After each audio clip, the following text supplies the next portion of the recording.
What's up, everybody? Welcome to Pod and Long. I'm your host, Ryan. It's great to have you with us. I'm here with one of my co-hosts. It's the Word of Drew. Say it with me now. Week 2 of Inertia. Let's make that a shirt. Also here with one of my co-hosts, it's Mr. Mike. Jerry Seinfeld made my curtains. My favorite curtains. Not the curtains. No, not the curtains. No, not the curtains. We're also here with Mr. Megastar Mark. That music always puts me in like a retro gaming mood. So I'm going to say another game that I really, really like that I feel like doesn't get enough love is Sunset Riders for the Super Nintendo. Yes. That game was fucking great. So great. Yeah. I like this. Can we we need a game every single time we play that. Sure. Like, give us a recommendation every time. That song is very SNES to me too. So Yes. yeah, a little 100%. bit of a. Actually, you know what? A little bit more NES. SNES had a little bit more of a groove. That's to it. 8-bit. That is 8-bit. That's definitely all over 8-bit. Still, Sunset Yeah. Riders, great game. SNES was what, 16-bit? Correct. it. Correct. Okay. The Double the Genesis bit. version of Sunset Riders got jobbed. You only had 2 characters you could choose from. Right. The Super Nintendo Phil had the Collins? full arcade full. Hated that. You had to choose between Phil Collins and Peter Gabriel. Yes. How can you Aw. choose? How can you choose? All right, right off the top, we have to let you know that we have merchandise. You can get it. It's in the description below. Here's what it looks like. There it is. You can get the weasel. You can get Weasel. the McConkey. You can get our logo. Go get it. It's in the I didn't description. have to buy the weasel for also because that's my dog's nickname. Yeah. Perfect. Weasel. Pod and Long, the flamethrower. The kids love this one. Love this one. All right, Hopefully let's. one day we all meet again and Pot and Long too. 2. Search for more Search money. for more money. All right, here we go. In 2023, 4 friends were sentenced to watch bad football for crimes they didn't commit. These men promptly escaped, arguing over text message to the YouTube underground. Today, still growing their audience, they survive with silly voices and running gags. If you have an hour to kill, if you have nothing better to do, and if you can find them, maybe you can listen to the A Block.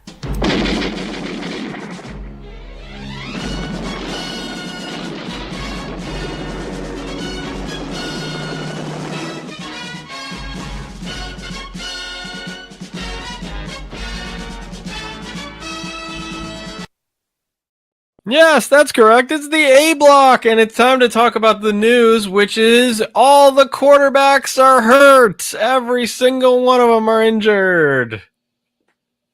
Starting with Joe Burrow's toe. Goodbye, he gone.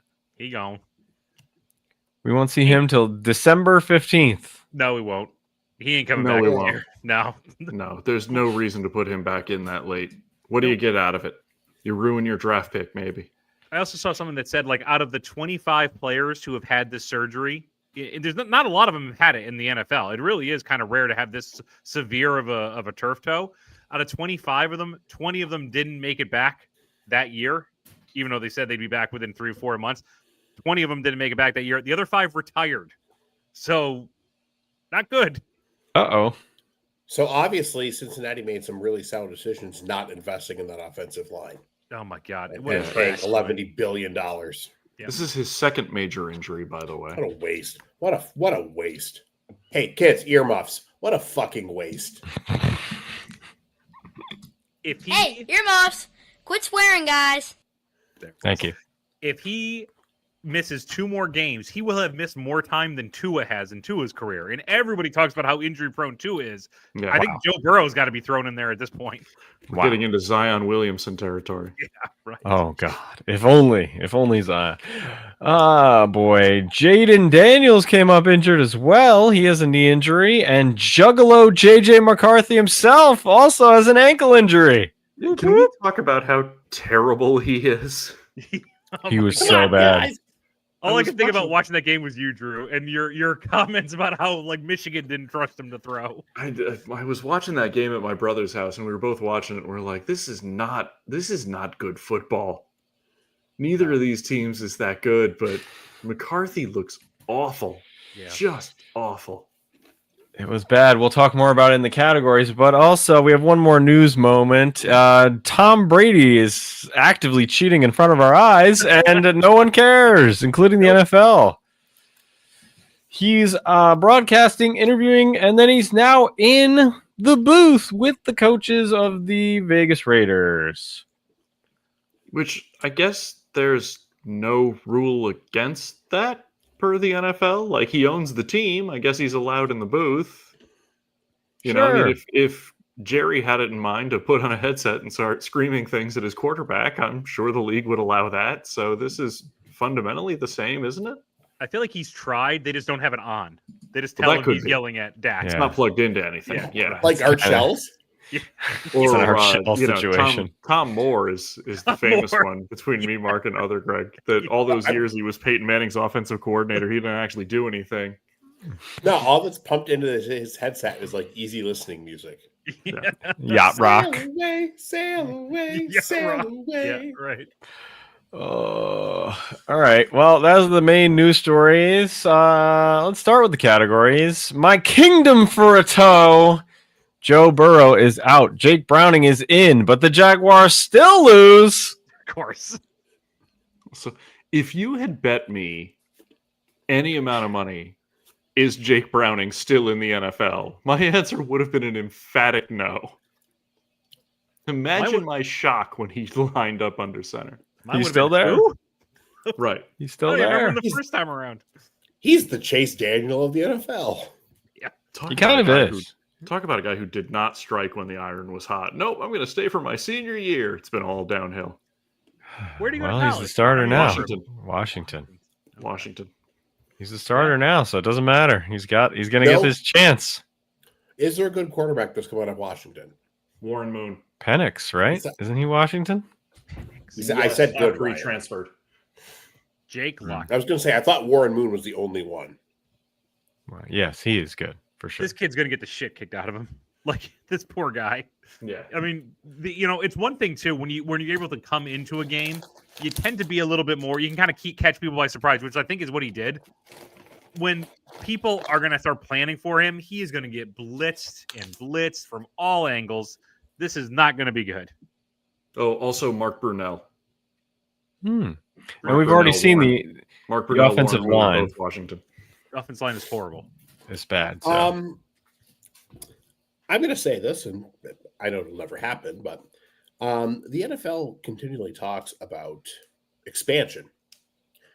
We can't even field enough quarterbacks to play the existing teams we have. Yeah, Right. right. We can't. There's not enough quality players to play at this level, and we're talking about like more teams. I think they know that deep down because we would have It's gonna- expanded already. And honestly, like, this is the cynical part of me. This is why the NFL is pushing like the international game so hard, is because if they expand their talent pool internationally, they would have more talent to expand to more teams. Like, you know, the NBA and the NHL and Major League Baseball can pull from all over the world to support all their rosters. You know, it's the rising tide makes every boat rise, or whatever the hell that expression is. The NFL doesn't have that. Its talent pool is North America, period.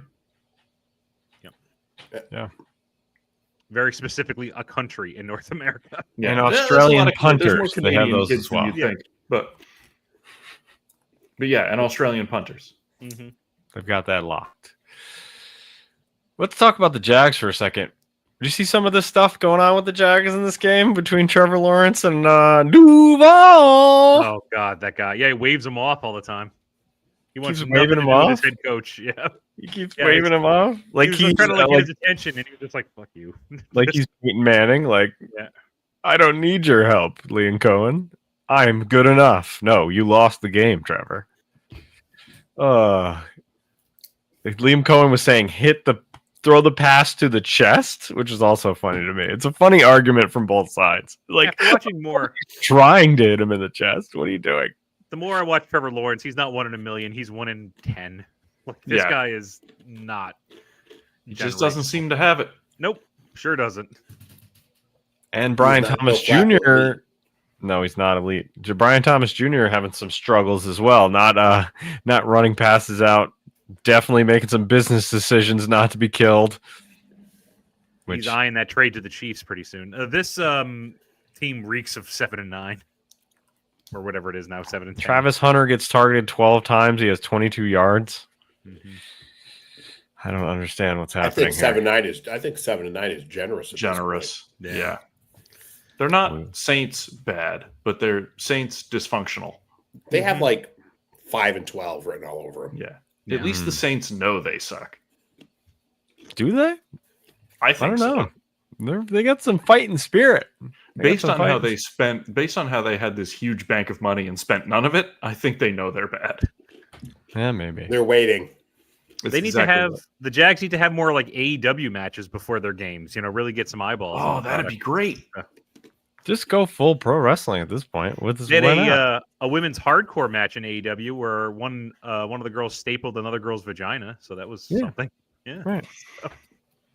Does that Yeah. count as an earmuffs moment, or is it okay because we use the anatomical? You term? used the swear. correct term. Yeah, you right. didn't swear, so it's okay. Right. I'm not earmuffing that. All right, You next didn't category. Winston it, yeah. No. Get it? Ear muffing. Oh. Hey, I have All right. to go now. AEW. My planet needs me. My planet needs me. All right, next category is McConkey, or is it Gino poops in the kitchen? I'm not Oh, sure which. it's Gino poops in the kitchen. Oh, I man, texted did that to he ever. Mark the next morning. I was like, is it Yeah. fair to say that Gino is shit in the kitchen? Oh, Gino. It's okay. He did. Gino. It's okay. It's okay, Gino. 2-year-old.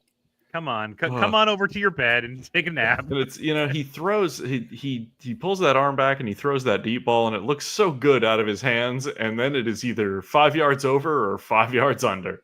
So I'll tell you something. I was watching this with my wife, and Nicole looks at me and she goes, "I think that quarterback's holding this team back." I'm like, "Yeah, he is." Yes. Because the rest of this team, like you watch, Genty, I thought looked really Yeah. good. Genty Um, continues to look okay. The problem is, boy, they looked a lot like last year's Raiders, right? Like their secondary is awful. If you Yeah. if you can contain Crosby, then like their other pass rushers are adequate but not great. Mhm. Their linebackers, especially with Spillane gone, are not great, and their secondary is wretched.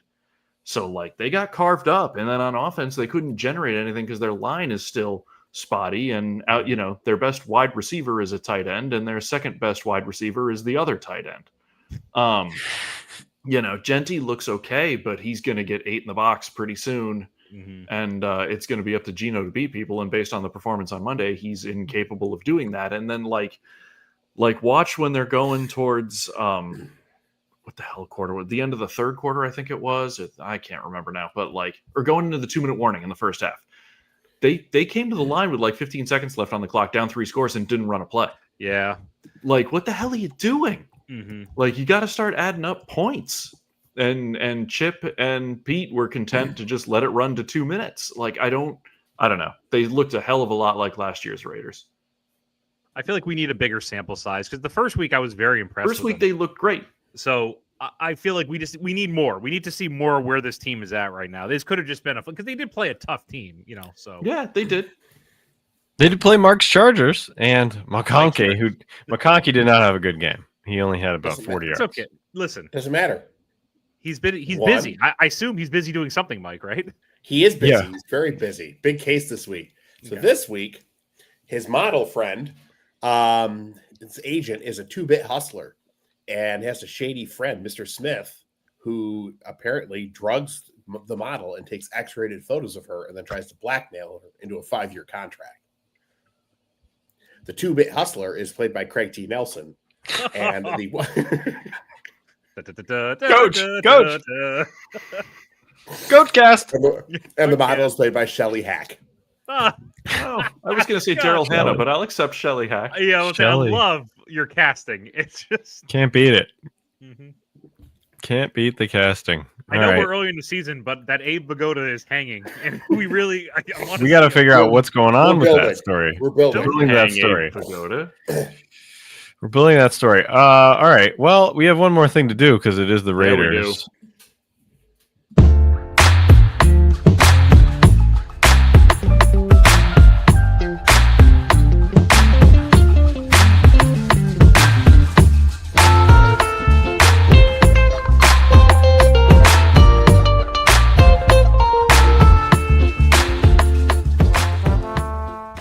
Yes, it's time for Drew's Love Island. Hold up. I'm not going to tattoo shame here, but that dude who had the full sleeve leg tattoo looked ridiculous. Okay? That's a real person too. That's a real Whoever life that is, person. I know you're listening. You look ridiculous. You look crazy with that You tattoo. definitely have a tramp stamp. Just saying. All right, if you're new to the show, and I don't know if you're then this deep, welcome. But Drew is trying to dump the Raiders. He's trying to figure out if he should dump the Raiders or not. So we do Drew's Love Island every week. We present him with 3, sometimes 4 teams, and we'll try to sway him to let some more teams into his heart, and we'll see where he ends up at the end of the season. First entry for Drew's Love Island tonight will be the already mentioned Jacksonville Jaguars. You gonna make a case, or are you just gonna wait for me to I'm gonna reject make them a case. outright? All right, I was waiting for you to reject them outright because you did that last week with the Broncos. So, Generational talent quarterback. point 1, non-Flacco elite quarterback. So you have something to look forward to. Point 2, owner has ridiculous mustache that gives high comedic value. Yes, very high. 3, you will not have to be associated with the city of Jacksonville for nearly as long as you think, because that team gonna move. Good point. Travis Hunter's there. Yeah. I'm going to bring up what I just mentioned. Drew, they're AEW adjacent. You can see Edge and Christian again like it's 1999. Pro wrestling. Yeah. They've got that. He's not saying no. He looks a little intrigued. What's Better up than I did there? last week. No, the contrary point to the point about the mustache is that I already have a man-child owner with a terrible haircut that has high comedic value, and choose where is Jacksonville going to go that is a superior city to hang out in than Las Vegas. I've been to London. London? It's nice. It's not that nice. It's not nice like that. And it's also then you get the accent of Jaguar. Jaguar. Nah, so what? Bond villains are going to start rooting for the Jaguars? Yes. And I already have a not elite quarterback who poops on the kitchen floor. So yes, but this one is younger and has better hair. Better hair. So this is one would say Shelly Hackish hair. This is the same reason that I won't consider the Bears. I can't go to a team that is equally or more dysfunctional than the team I already have. I can't just jump from one frying pan to another frying pan. Okay, but I noticed you didn't shut down Edge and Christian, which is funny because they actually had a pretty big feud with a guy that I know you liked, and his name was X-Pac. So waiting for it. Waiting. You gotta have that cue. Think you can tell us what to do? Yeah. Also, how dare you accuse me of liking X-Pac? That's the worst thing you've ever said about Drew. Yeah, really? My goodness. Surprised he doesn't quit right now. Drew really liked Mark Henry. You know who he really liked? I'm a nice man. This is also not true. Although I did like Road Dogg. Who did? No, I'm only interested in Edge and Christian if they also bring back Gangrel, because why not? Let's go all in. I feel like and we need remember that they were vampires for a short. We need the vampire theme song. We need to get that now. So I don't have the brood. Jaguars is a no. Who's next? All right. The next one is the Colts. We've got tradition. We've got cocaine. We've got Jim Irsay's ghost. We've got Indiana Jones. Indiana Jones. Also, the new owner is crazy, which is fantastic. His daughter, I love taking her. Notes. Yeah, she's amazing. I have nothing against the Colts. I really don't. I have nothing against the Colts, but going to the Colts feels like marrying Sarah Plain and Tall. Okay. You've decided that that's as far as you're going, and you're done. Just need a warm bed. That's all I'm looking for. But she's sturdy and will birth you many children. Right. Yes. Wide hips. Yeah. Wide hips. I've been to Indianapolis. I saw a half-drank bottle of Faygo in the gutter, and I thought, this feels right. JJ McCarthy was there. Okay. I like it. We just saddled him with this now. I've eaten the shrimp cocktail. I feel like I've experienced all there is to experience. All right, so the Colts are out. All right. Got a face, Dad. I'm gonna get this tattoo. It's not just paint. I wouldn't. The Colts understand about community. Colts are not a straight up rejection, But I would say Okay. there's gonna be other suitors who are gonna be in line in front of them, and it will never get down to the Colts.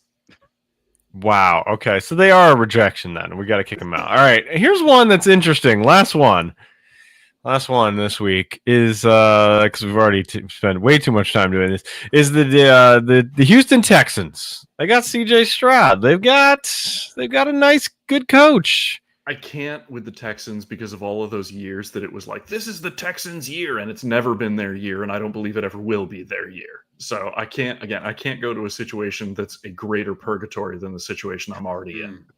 I'm looking for heaven here. I'm not trying to move from hell to purgatory.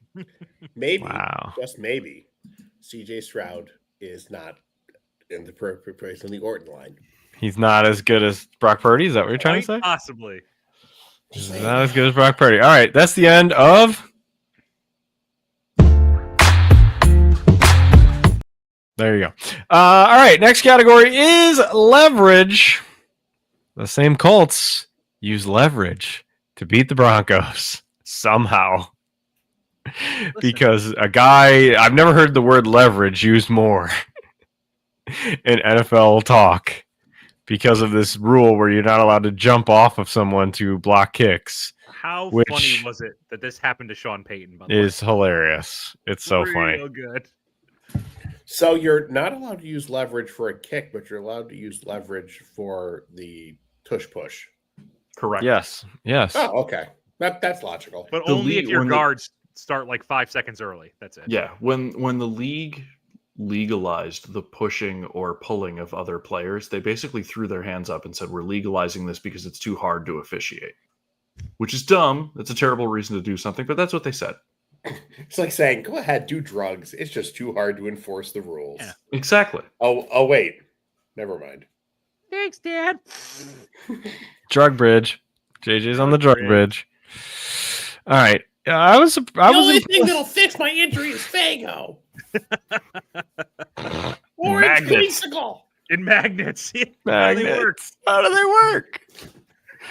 Oh my god. I was impressed by the Colts actually. I thought they were feisty, and I think the Broncos are supposed to be pretty good. And they get 3 touchdown passes by Bo Nix before he fell apart. So, and they weathered that storm. I mean, they got lucky. They shouldn't have won this game at all. They should have lost this game. But hey, a win is a win. Colts are 2-0. You know, it's a small sample size, but I read something today about who's throwing the ball the shortest amount. You know, who's not bombing it out, who's just throwing like little rinky-dink, like Shortest air yards or whatever. Yeah, right. 30. The dead last is Aaron Rodgers, and that makes sense because his arm is like jello at this point. So whatever, that makes sense. Second to last is Bo Nix. That doesn't surprise me at all. Yeah. I know. That's That a doesn't little surprise me in the least. That was one of the scary. knocks on him coming out, that he threw an awful lot of screen passes. No, he still is. So He looks really good when the play is set up properly. He looks great. But anytime anything goes wrong, he doesn't. He has no ad-lib abilities. He's not as bad as Geno Smith, who like 40% of his passing attempts in West Virginia were screen passes. But, you know, he's up there. yeah, but if Bo Nix shits on my kitchen floor, I'm gonna get mad at him. Well, now, wait 10 years. You might feel differently. Yeah, he's a young pup. He's a young pup. I don't know. Is there anything else to say about this one other than the weird ending of I the love missed it. I field goal? love the Colts story. This is great. This is Yeah, really the fun. Colts coming back is sort of fun because It it's is. also fun because it also punishes Giants fans even further because it makes They're Daniel having a Jones rough. maybe not look incompetent. Right. Yeah. Right. They're having a rough go. The Giants. What They're do you- having a what rough do you go. think? What do you think Anthony Richardson is doing right now? Eating. He doesn't care at all. He's he's playing some game. That's what he's doing. He's playing against Kyler Murray in something. Is he in the house with you right now? He's deciding to play Elden Ring again. Again. All right, moving on to the ballot of the 49ers. Mac Jones. Look at this guy. Career resurgence. The 49ers beat the pesky Saints. The Saints, they don't go down with a fight. Baby. They were fighting, but the 49ers get the win here. They beat the Saints with Mac Jones. So congratulations. We'll take it. Saints are feisty, like you're saying. They're Yeah. both these games they put up a fight. They're Guys not have no laying talent. down. There's no talent on this team. So Yeah. finally, we have an answer to the question of what does it look like when all 53 guys are trying to play for a contract? Yeah, right. We have to try now. Yeah. Yeah. Anything to say about your Niners? The defense looks pretty good still. Offensively, I know everyone's hurt, Defense but is good. Everyone's hurt as per the usual because apparently the injury team or the medical team for the Niners is apparently a bunch of 12-year-old neurotics. I have no idea what the hell is going on with that team. Like this is becoming a constant strain on this podcast. In case you hadn't noticed, is I want to fire the entire Niners medical staff on a rocket into the sun. that's this tradition, unlike any other. But in all seriousness, how in the hell is it every single year? Major players, like name me another team that's had this many big name players get hurt this consistently for like 5 years in a row. It's never as many. It's never as many as the Niners have. Does the team doctor have illicit photos of Jed York? One, maybe. Two, it is also, I can't ignore the possibility, and I say this only because one of the players involved is Christian McCaffrey. I can't ignore the possibility that your team is also loaded with guys who are injury prone. Like that Venn diagram may have coalesced here. You may have a bad medical staff and injury prone stars. Yeah. I don't know if I consider like Brock Purdy, Kittle, those guys injury prone. As much as McCaffrey is injury prone. I mean, that's why the Panthers got rid of him. It's always these ticky-tack things like, okay, now you're gone for 2 to 4 weeks. Mm-hmm. Yeah, right. But I mean, raise your hand. Gone. Raise your hand if you had before week 1 for Christian McCaffrey to land on the injury report. Yeah, right. Hey, 2 games. He's played 2 games. He's played 2 games. And they basically rode him like a rented mule in game 2. Mm-hmm. It's very interesting. Then they wonder why he gets hurt. That's the problem. They don't have anybody reliable enough to back him up. I will say that the defensive draft picks that they've got are showing up way more than the other players that were picked now. That fat defensive tackle is so good. And Mike Williams also very good. Yep. Right. Yeah. They nailed this draft with defense. It was really a glaring problem for them. The offensive line is solid. It's not elite, but it's solid. And if any of the damn receivers were healthy, they'd be fine. And they're fine. They're 2-0. Guys are going to come back from injury. They're not going to be gone forever. They don't have a super difficult schedule, and it seems like every other team in the division blows.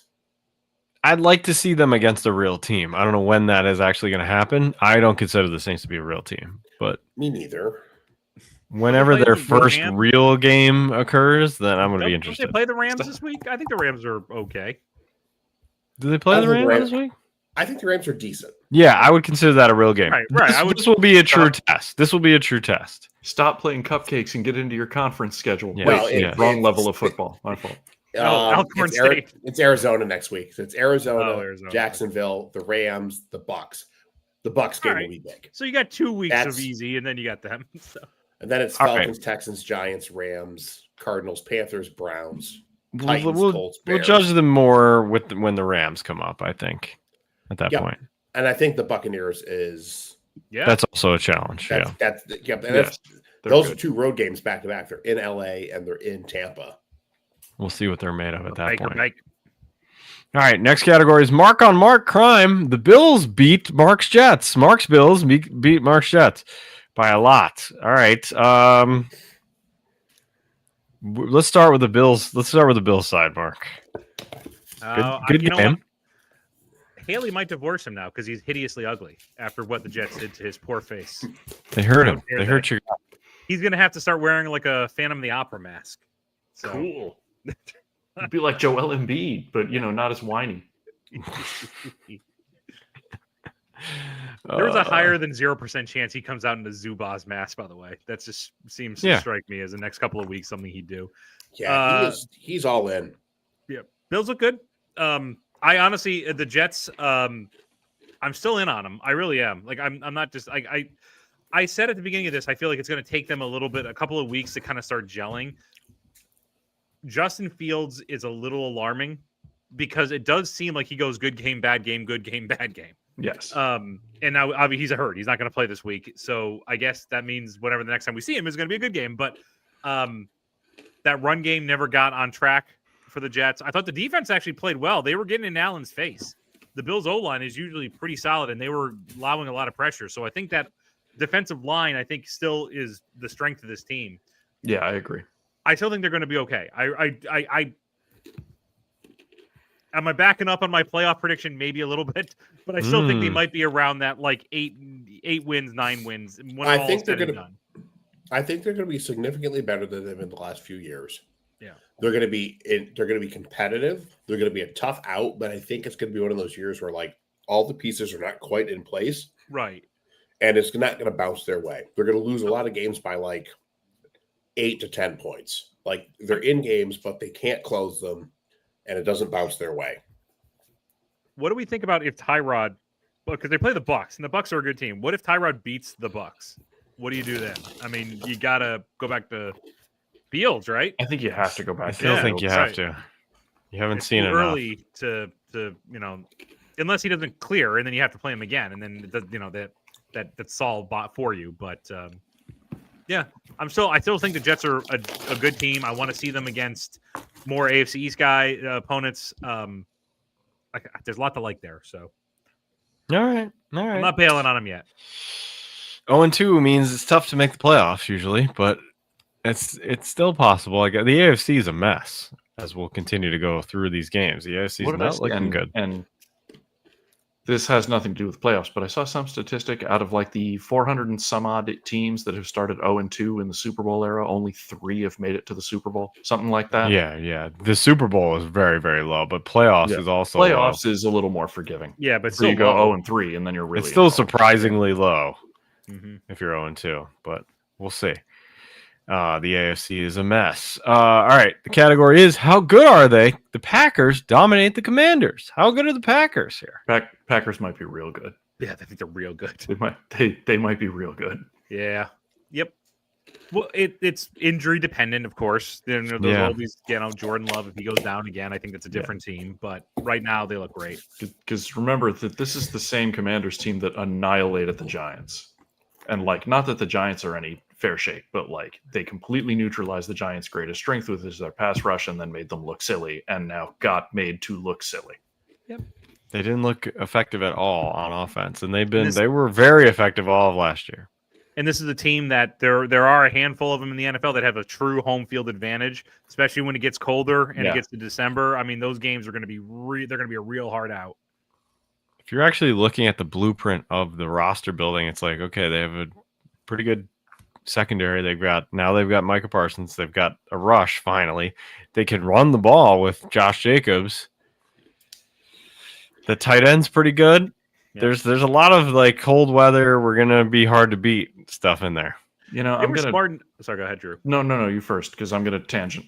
No, I was gonna say they're smart enough too as a team to know when to move on from a player. Like they put up almost no fight when Jair Alexander was like demanding more money. They're like, I guess you're gone. And he's shown to be we'll get to them. Ravens look good, but he is a weak link on that defense. He has been 2 weeks in a row soundly beaten. It's one thing to get beaten by Josh Allen, but when Joe Flacco is picking you apart, there's a problem.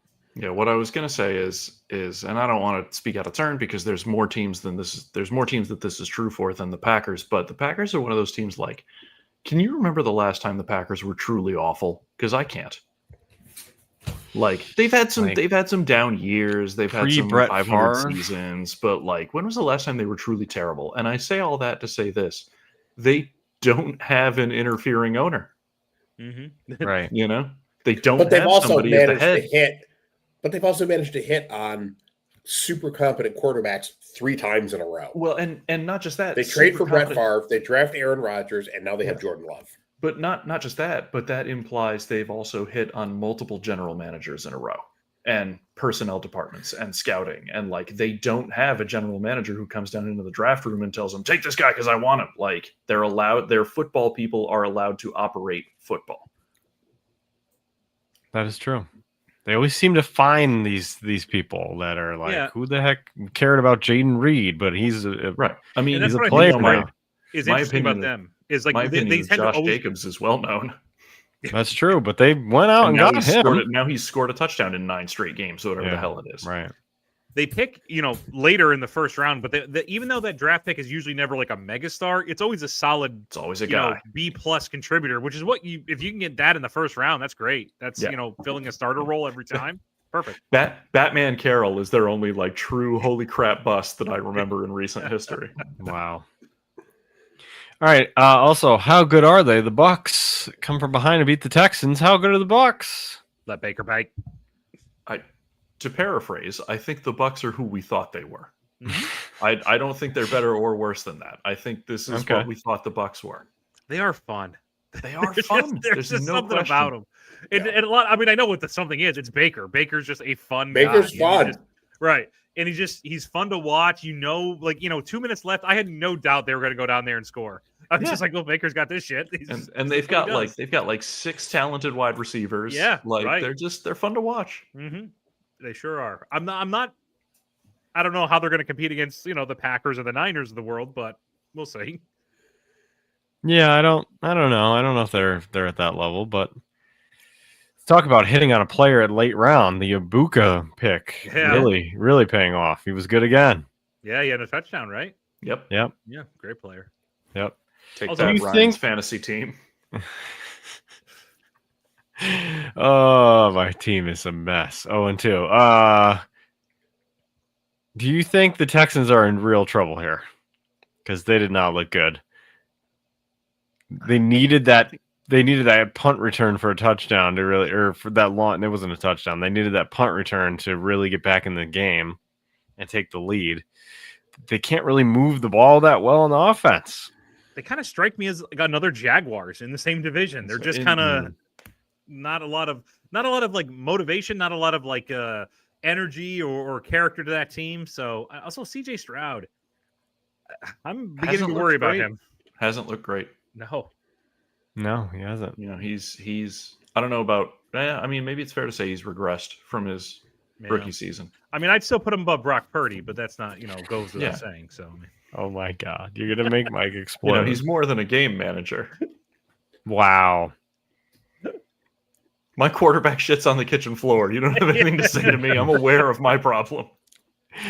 Oh boy, he's just so angry right now. Just chewing the Cedars tzatziki dip, ready to explode. We have another white smoke moment coming up. 6 more weeks till the white smoke. Right. 6 more weeks till the Orton line. We'll see where things fall. However, I will say this. My team wins games and goes to Super Bowls. I will say this in advance. Depending on how long Purdy misses, he may not be eligible for the mid-year Orton line. That's true, right? If he does miss, he's supposed to be back, I believe, soon. I think this is like 2 to 3 weeks. Yeah. All right, he'll be back. He'll be on the line. Don't worry, he'll be on the line. We'll have this argument again in 6 weeks. All right, next category. On the line. He's going to be Alex Smith. Well, he'll be a part of it. He won't be eliminated from. Understood. All right, next category is Juggalo down. Vikings lose. The Juggalo injured. Pour out a Fago for JJ Juggalo McCarthy. So funny you should mention Joe Down. Years ago, my brother and I were at a Soundgarden concert on Long Island. And as we were standing in line to get concessions, a gentleman holding his pants up with one hand and sprinting as hard as he could while holding his pants up, running down the concourse, was yelling, "Help, help, Juggalo in trouble." So, anyway. Did you help him? No. Juggalo in trouble. I also don't know if he ever received help. He could have given you shrooms. He was out of ecstasy. And vodka. And Fago. Yeah. And Fago, right? A true emergency. Family. We're out of the Trinity. Family. This game was incredibly boring. I was literally falling asleep trying to watch it. I was like, what this is terrible so bad. game. I actually shut it off at halftime, and then when I woke up the next morning, I'm like, 6 points? That's the only, cumulatively, that's how many points were scored in the second half? Terrible. Are you kidding me? You know what's bad when the announcers several times are making excuses for the quarterbacks, or they're still young quarterbacks. They're still there first couple of years. Yep. Just got to hang in there. Yeah, because this game's terrible. How did that game end up being Sunday Night Football? Man. What No deal with idea. the devil was that? No idea. What's They funny, usually though, have primo games. What happened there? Yeah. we had a couple instances this week where the announcers just kind of gave up, and that was kind of fun to watch.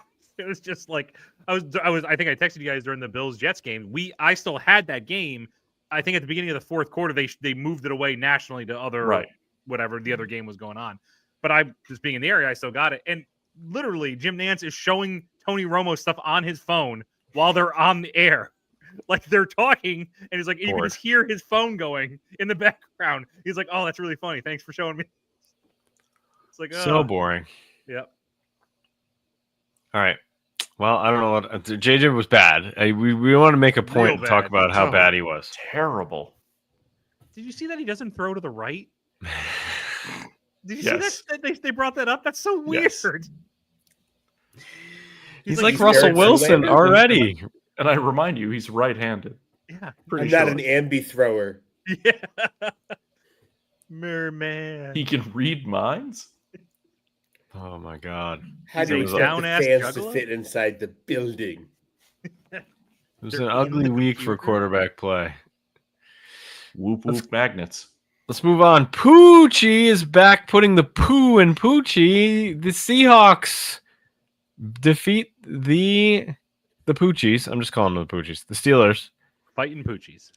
The Seahawks can actually run the ball, it turns out. It took 3 years, but they can run the ball without Marshawn Lynch. And they did turned here. around and realized they have two really good running backs. Like, Running backs, right. What are you guys doing here? Yeah. When did you guys get here? Yeah. This game is also our first entry for dumbest play of the season. Here it is. Oh, bad bounce goes through the hands of Caleb Johnson. He may have touched that ball. That would be a live ball. Let's see what the ruling is here. It is a touchdown! It's a touchdown! Oh, Seattle gets the score! This is the landing zone from the 20 to the goal line. When that ball lands in the landing zone, it's live. Plus, Caleb Johnson touched the football. So that's a live ball for anybody to take over. And Johnson, the rookie in the NFL, may not have realized that that ball was live. And George Halani jumped on top of it.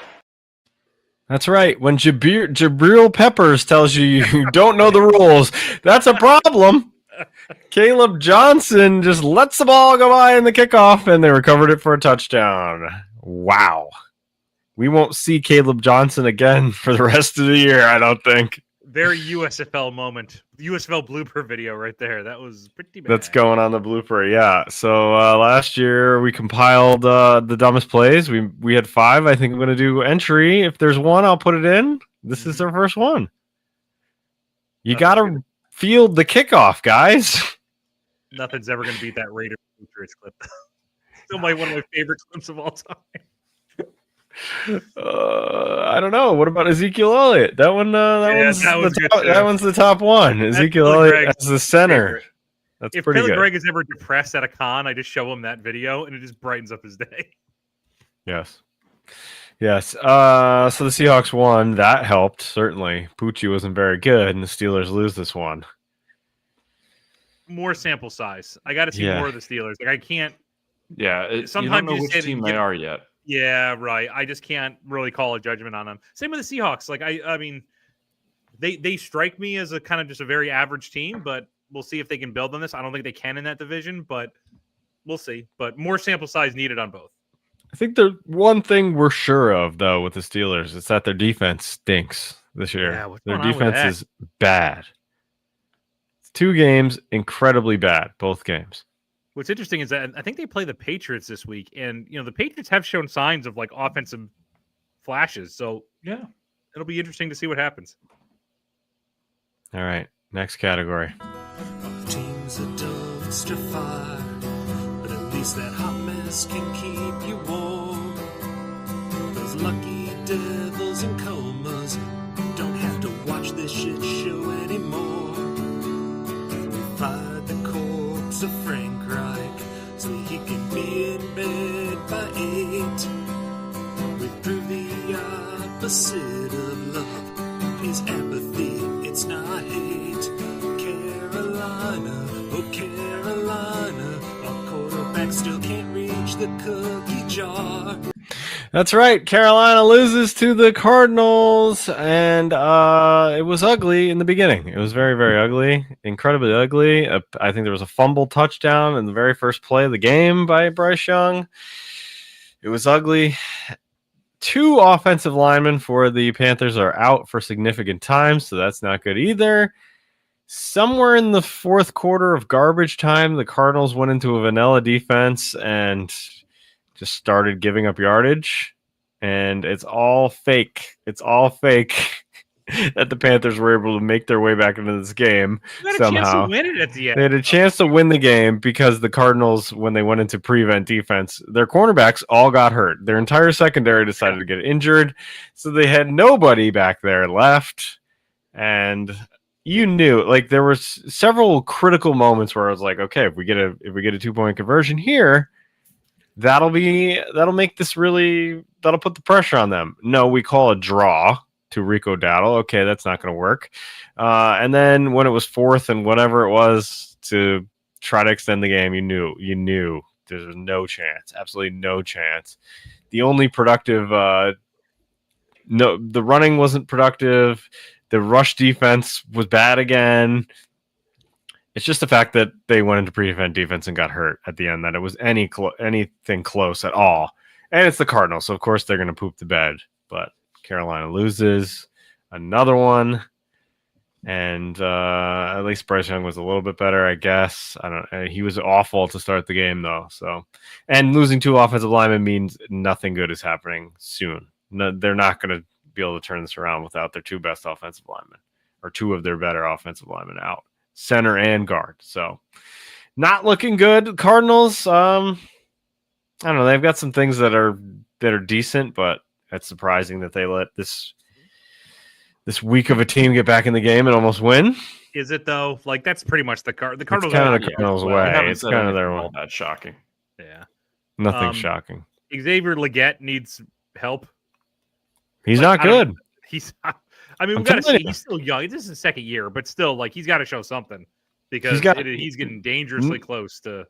He's got nothing, and that now they say he's hurt. He's also hurt. So, from what I don't know, he doesn't appear to be productive in any possible way.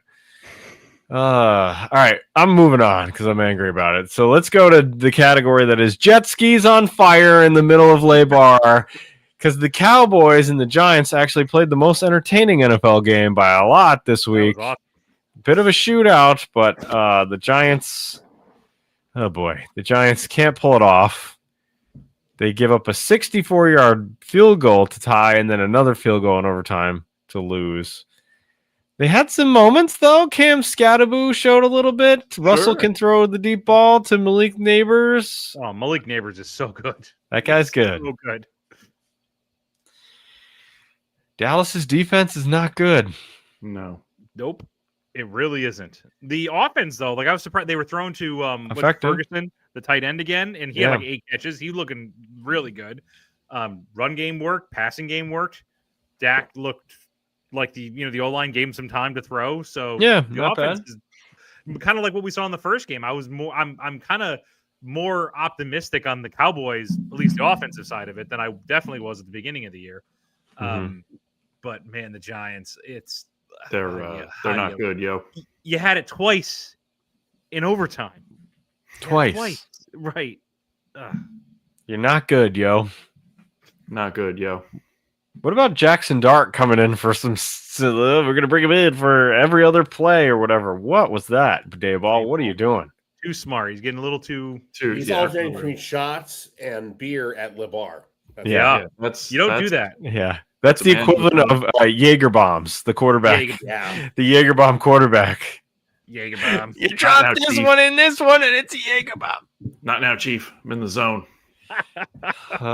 He was not in the zone. They were not in the zone. It's almost worse to be like, oh, look, we have some players, but we still can't win this game. And there was no chance we were ever winning this game to the Giants fans. Dayball, once again, inching closer to first coach fired. So we'll see. I do think Drew's right. He probably make it through the year, but we'll see. All right, moving on. The Eagles are boring. That's the name of this category. They are the most boring team. Somehow, by beating the Chiefs, they've absorbed their boringness. They're the most boring. They did absolutely nothing in this game except for tush push a million times and let the Chiefs beat themselves, which I guess is smart to win the game, so they did. But man, the Eagles are boring. I disagree. I found this game very exciting.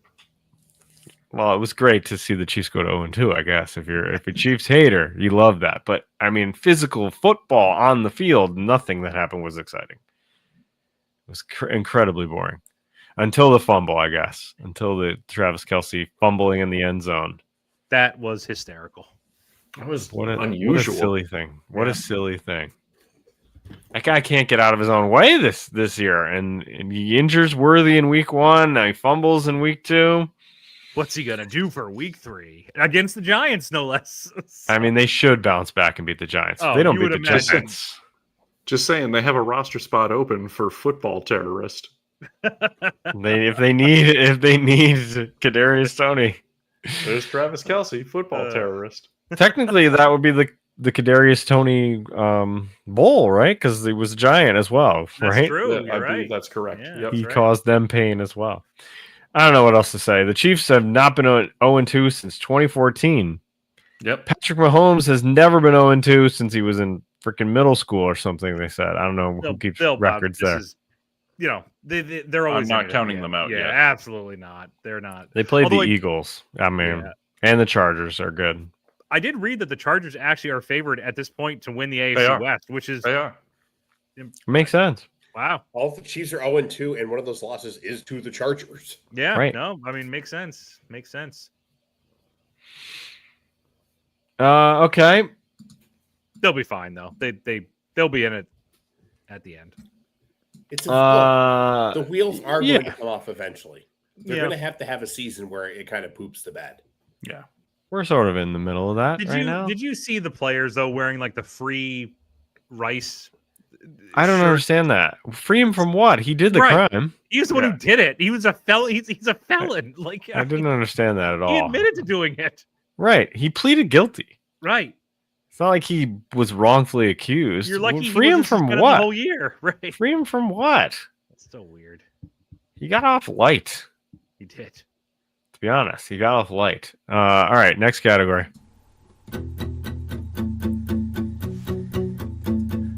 Caleb's dead. It's gonna be so sad. Hey, Caleb, do you want to come to Chicago? Hope you enjoy getting sacked every time you throw.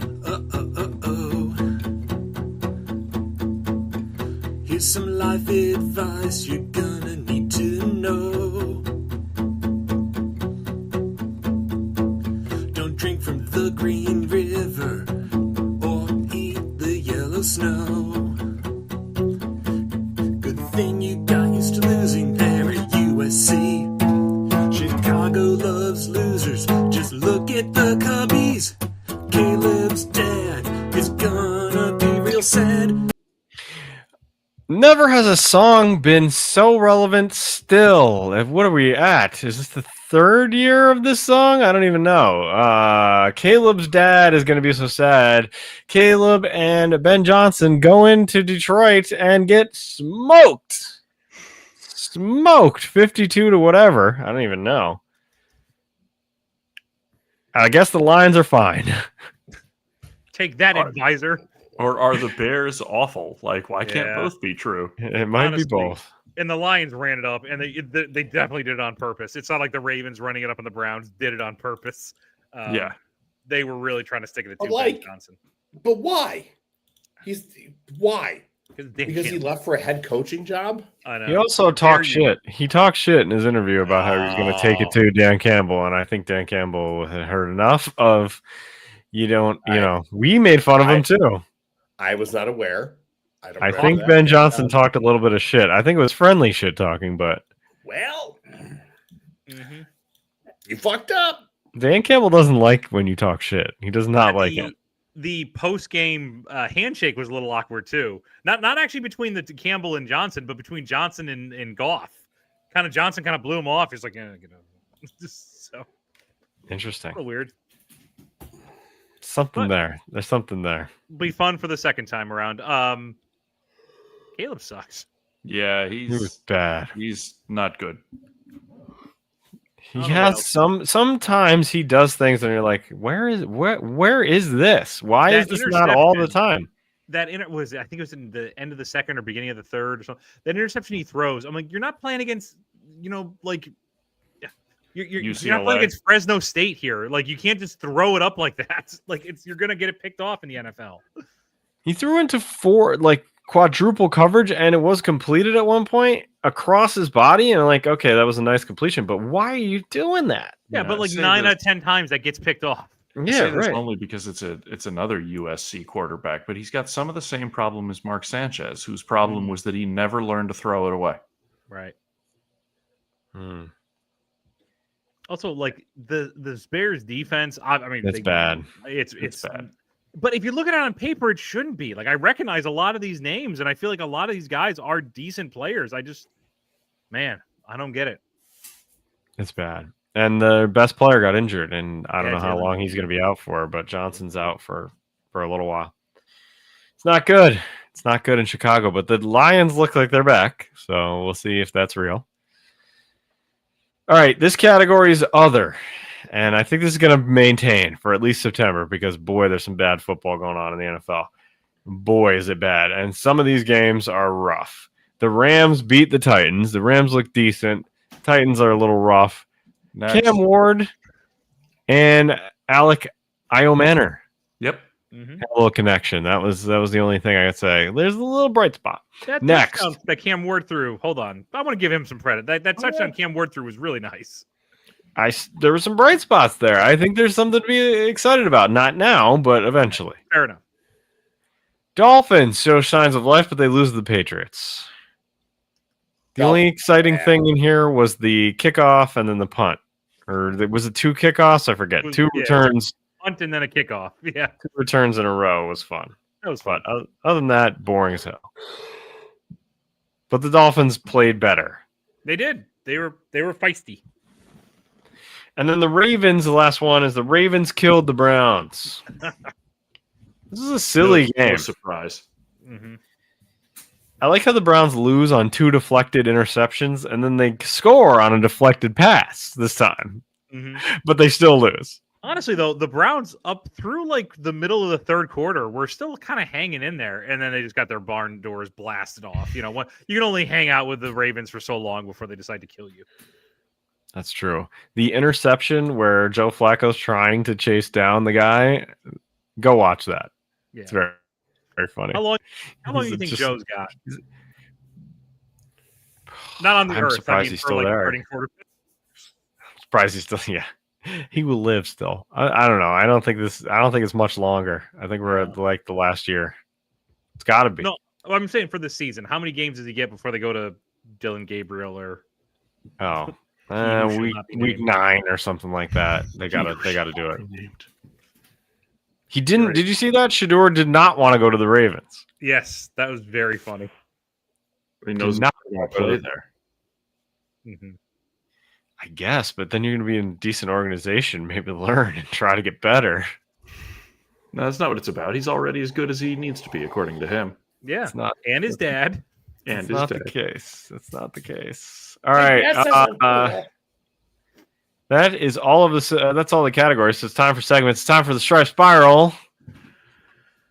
The important thing that happened over the weekend is that America's boy Biff Poggi 1-0 as the head coach of the Michigan Wolverines. Biff is back. Need more of that in our lives. What we really learned over the weekend is the dangers of not being part of conference, boys and girls, because Notre Dame's season at 0-2 is functionally over. Yep. Wow. I'm not going to say that it's over because they've played 2 decent teams and lost to them in competitive games. And the committee just loves to find a way to get Notre Dame into the playoff. And in a 12-team playoff, if there's enough 2-loss teams and they look better, then I'm not going to say their season is over like it would have been in the 14 playoff, but it's not. It's on life support right now. I said Biff 1-0. Clemson suddenly finds themselves on the losing end after looking impressive the first couple of weeks. Also, Georgia Tech, by the way, with their 12th win as an underdog under their current head coach. That is an extraordinary number. And the fact that they were able to execute the fire drill field goal to win, there's a lot of pro teams that can't do that effectively, and they nailed it from 50-something yards. And now they find themselves going from unranked to 16 or whatever it is. Speaking of teams that were unranked and are unranked again, South Florida got exposed against Miami. That was a nice run while it lasted. Marks U, currently number 4 in the country.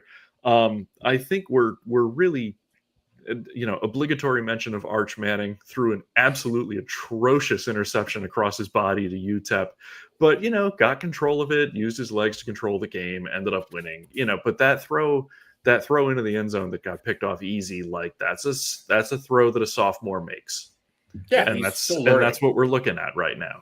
I think everybody was ready to anoint him early. 20. The talent is there. He's got a lot of learning to do. There's very few sophomores that don't, outside of that wide receiver at Alabama who's freakish.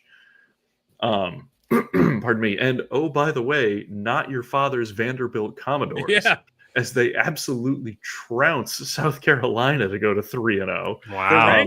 They're ranked. Right? I know they're ranked. That's amazing. And by the way, South Carolina went from 11 to not ranked. Notre Dame is 0-2 and is somehow still ranked, but South Carolina dropped out of the rankings after losing to Vandy badly. To beat Charleston Southern was no great shakes. To beat Virginia Tech, it turns out, was no great shakes because they fired their coach this week. But all of a sudden, Vandy goes in and absolutely annihilates South Carolina, and maybe they're not your father's Vandy anymore. I'm not saying pencil them in for the SEC championship game or anything, but the road ahead looks brighter for them than it did in years past.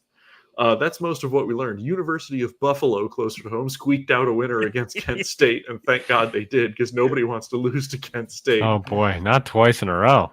No, certainly not. And I think that's what we've learned so far. What we really need to do now is get into conference play. There's still too many cupcake games on the schedule. People are, Penn State played Villanova or whatever, and Ohio State played the Ohio Bobcats. We need to get into games that matter. And as ever, I think one of the things we're also learning is Penn State, nobody trusts. Ohio State's pretty good. Oregon is pretty good. And the rest of the Big Ten may not be that good because Wisconsin got absolutely run out of the building by Alabama in a game that I think many people thought was ultimately going to be competitive. So that's where we're at. And we'll see what happens. We've got one more week of kind of iffy non-conference play, and then we finally get into the teeth of the thing. So it's about time we'll start seeing some real games. Can't wait. So excited for that. It's time for...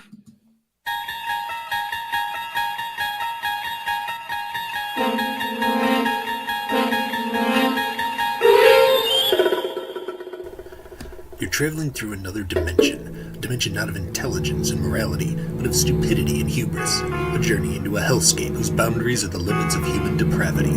That's a fallen goalpost up ahead. Your next stop, Football Fubar.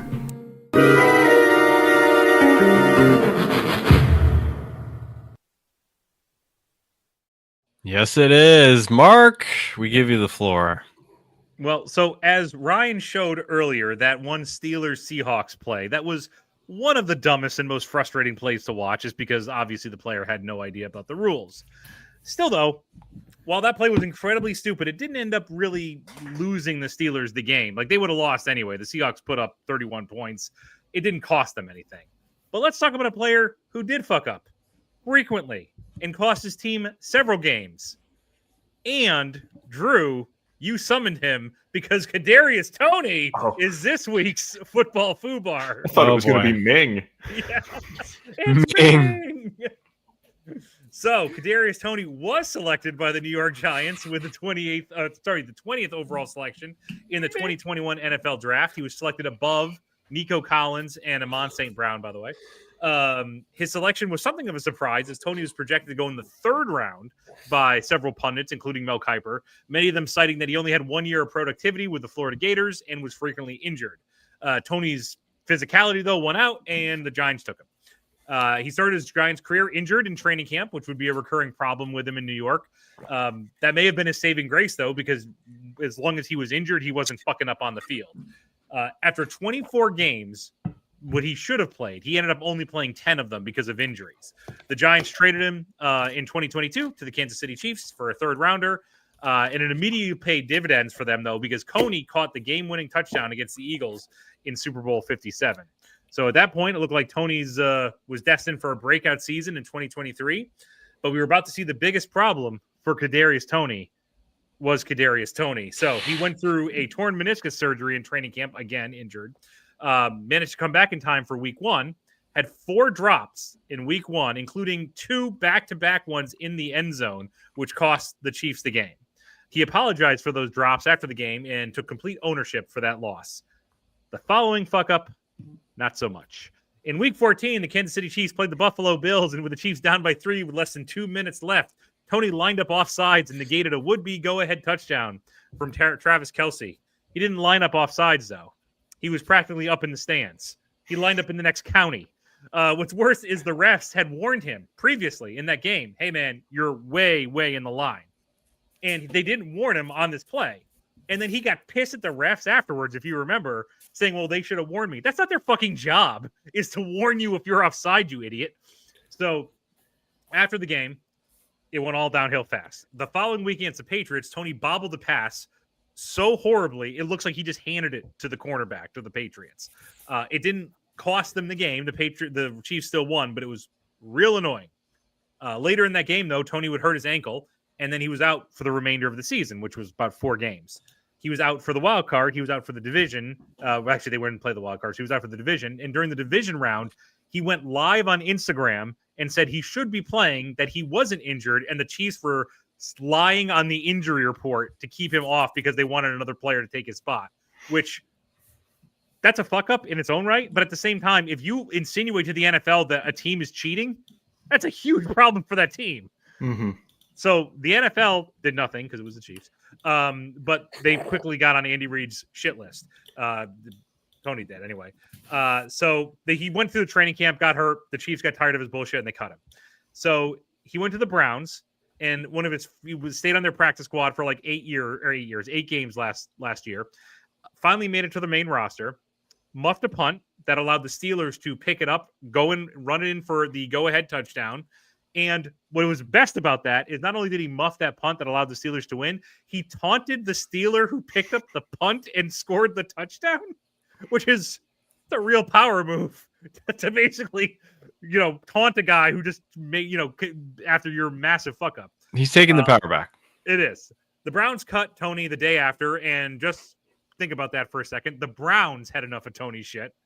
Toney never got a shot this offseason. Nobody wanted him, and there's good reason for that, because in February, Toney decided to take his shitty play on the field and make it a shitty person off the field, because he was arrested in February 2025 for strangling his girlfriend after she tried to call 911 on him after he abused her. Toney was arrested, charged, and is currently out on bail while now pursuing an Instagram rap career.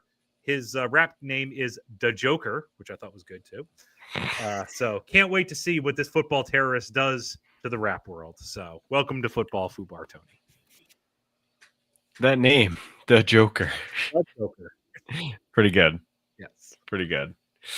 Okay, Mike.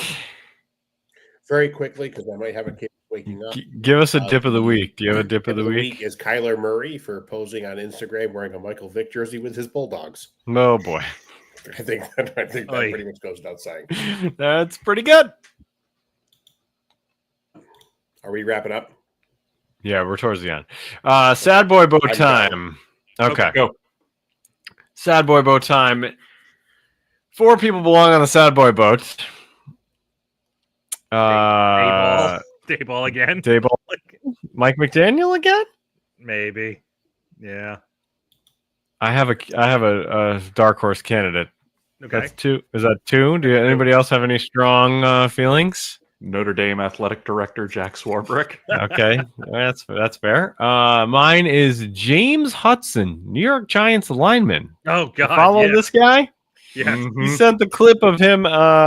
He got a penalty for slapping a cowboy in the head during a play.